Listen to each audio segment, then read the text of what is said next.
Hello dear friends, আশা করি ভালো আছেন সবাই। এখন আমরা আইবি এর একটি গুরুত্বপূর্ণ গাণিতিক সমস্যার সমাধান নিয়ে আলোচনা করব, তাই ভিডিওটি অবশ্যই শুরু থেকে শেষ পর্যন্ত দেখবেন।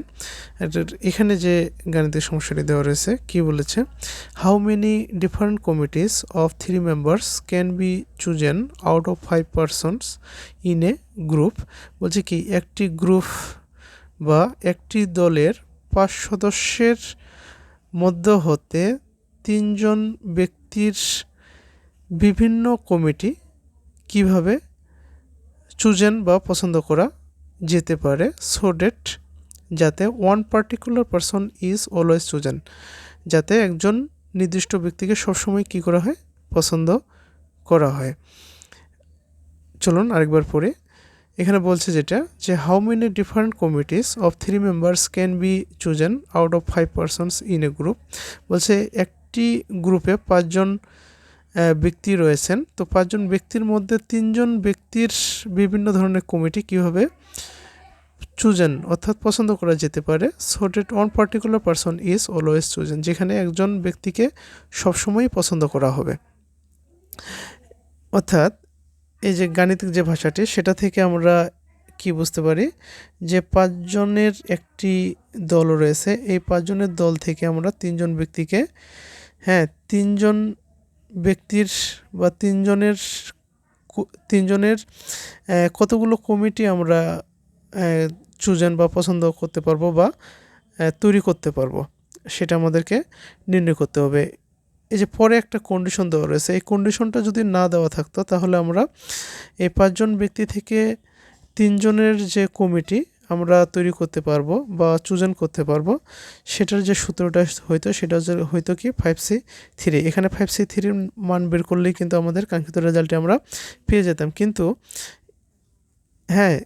এখানে একটা কন্ডিশন দেওয়া রয়েছে এই গণিতের ক্ষেত্রে। আমি যেটা বললাম সেটা হচ্ছে এই লাইন এটুকু পর্যন্ত, ঠিক আছে। এটুকু পর্যন্ত যদি এই গাণিতিক সমস্যাটি দেওয়া থাকতো, তাহলে আমরা এখানেই রেজাল্টটা পেয়ে যেতাম, যে 5 জনের মধ্যে 3 জনকে পছন্দ করে কতগুলো বিভিন্ন ধরনের কমিটি গঠন করা যায়, তাহলে হয়তো কি 5C3। এখানে এটার যে মানটা আসতো সেটি হতো কাঙ্ক্ষিত অ্যান্সার। কিন্তু পরে বলছে যেটা, যে so that one particular person is always chosen. এখানে বলছে যে একজন ব্যক্তি সর্বদাই কী করা হবে, পছন্দ করা হবে। তার মানে এই যে 5 জনের মধ্য থেকে যে আমরা 3 জনকে বাছাই করব, কতভাবে বাছাই করব, এই 3 জনের মধ্যে যেটা হবে, এই একজন ব্যক্তি প্রত্যেকটা দলেই থাকবে। কি বলছি, একজন ব্যক্তি প্রত্যেকটা দলেই থাকবে। আমি একটু বোঝানোর জন্য এখানে বলি, 5 জন ব্যক্তি ধরে নিলাম ABCDE, ঠিক আছে। তো 5 জন ব্যক্তি থেকে 3 জন ব্যক্তির দল আমরা কীভাবে গঠন করতে পারি, ABC নিয়েও একটি কমিটি হচ্ছে, তাই না, বা ABD এটাও হতে পারে, বা ADE এটাও কি একটি 3 জন, এই 5 জনের মধ্যে থেকে 3 জনকে নিয়ে একটি কমিটি। আবার কি BCD এটাও হয়, তাই না, BCE এটাও বলা যেত, এটাও একটা কি 3 জনের একটি কমিটি, তাই না। তো এখানে যে শেষে যে কন্ডিশনটা দেওয়া রয়েছে, এভাবে আমরা কিন্তু অনেকগুলো দলই 3 সদস্যের অনেকগুলো কমিটি আমরা তৈরি করতে পারবো। তো এখানে যে কন্ডিশন দেওয়া রয়েছে, যে one particular person is always chosen, অর্থাৎ এই কন্ডিশনটা থেকে বোঝা যাচ্ছে যে একজন ব্যক্তি সর্বদাই কী করবে, এই 3 জনের যে কমিটি গঠন করব, এই কমিটিতে একজন ব্যক্তি সবসময়ই থাকবে। কি বলছে, যে একজন ব্যক্তি 3 জনের কমিটিতে সবসময় থাকবে।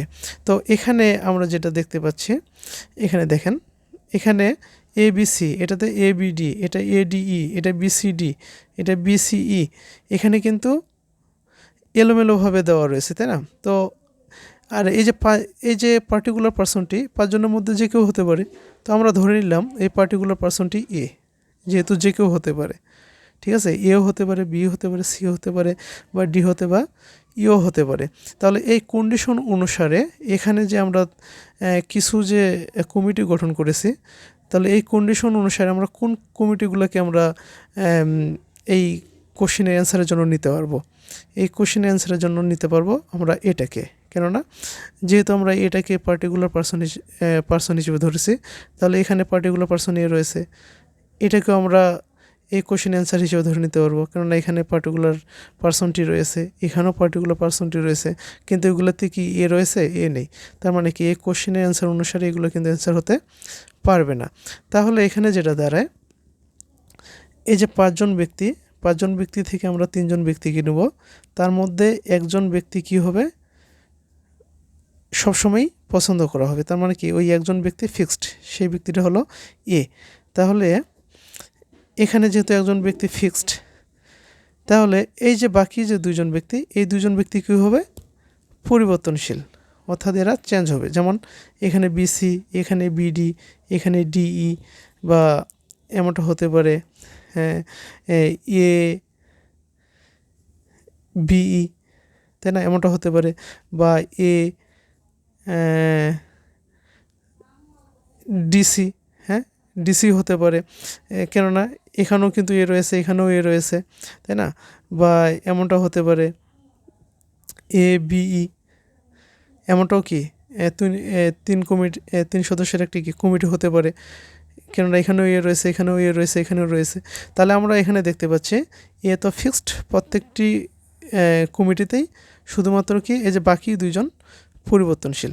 তাহলে এখানে কি বাকি দুইজন যে পরিবর্তনশীল, এই পরিবর্তনশীল দুজনকে আমরা কয়জনের মধ্য থেকে বাছাই করতে পারবো, যেহেতু এই একজন ফিক্সড, তাহলে এখানেও একজন কমে যাচ্ছে, এখানেও একজন কমে যাবে।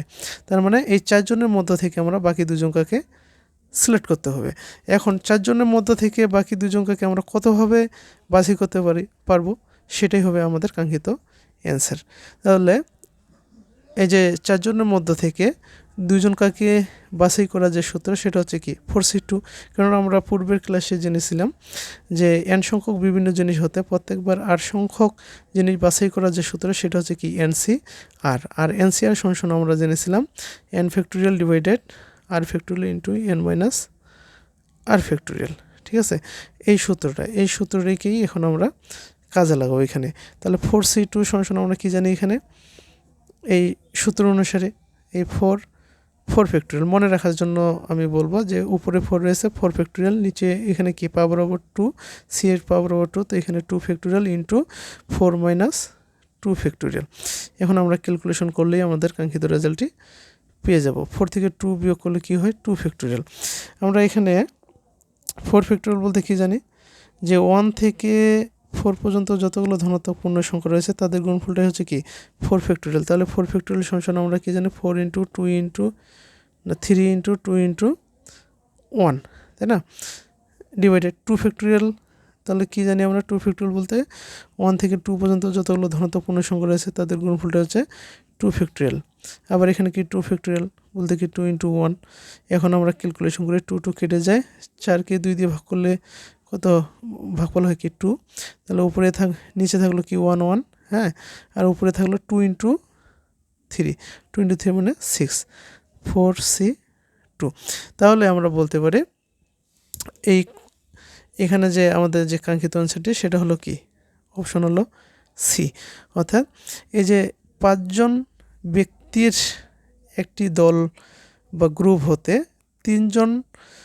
তিনজনের যে বিভিন্ন ধরনের কমিটি আমরা তৈরি করতে পারবো, যেখানে একজন ব্যক্তি সর্বদাই কী করা হবে, চুজন করা হবে, সেই অ্যান্সারটি হবে 6। তাহলে আমরা এই 5 জন ব্যক্তির মধ্য থেকে একজন